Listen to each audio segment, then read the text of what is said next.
He kaha ke te poro haurangitanga o te hunga kāre e mōhio ana ki te reo Māori, tēnā i te hunga e mōhio ana ki te kōrero Māori. Koe rā te whakatau i roto i te pūrongo o kātahi anō kāputa, e pāna ki te poro haurangitanga i tēnei whenua. Kei a te rau Hiringa Brown, ngā whakamāramatanga. He ara ki te ora te reo Māori, koira tā tētahi ranga hauhou.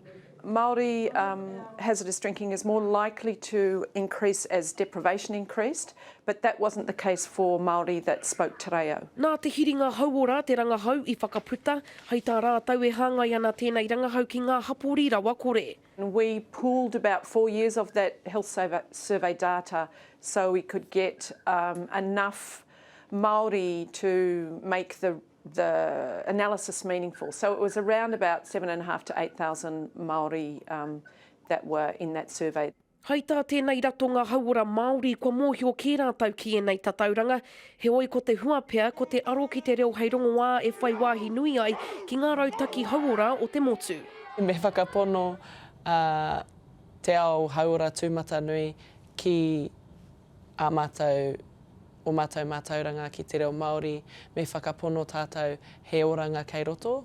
Nā whai anō kua waihanga e hāpoi te hauora he tukanga whakaraupapa he whakaheki i ngā whanonga haurangi mō rea o te hunga Māori e rongo nei i te pōharatanga. Ko te hāpai ake i ngā wawata me ngā hihia o ngā hapori kia whakatinana mātou i o rātou wawata.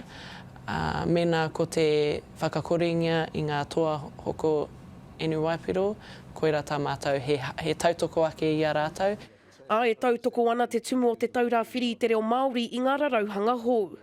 Ngā rōpū hauora e mea nei me noho te ako i te reo Māori, te kōrerotanga i te reo Māori, te whakamahinga o te reo Māori, me ki te manawa o a rātou mahi e tino whakaia nau ki tērā. Mutu rawa i hōhei tā ngā hua o te rangahau anō, ko te hunga Māori whai mātauranga e kore pea e whai i ngā whanonga haurangi mō rea. Te rau Hiringa Brown, Te Karere.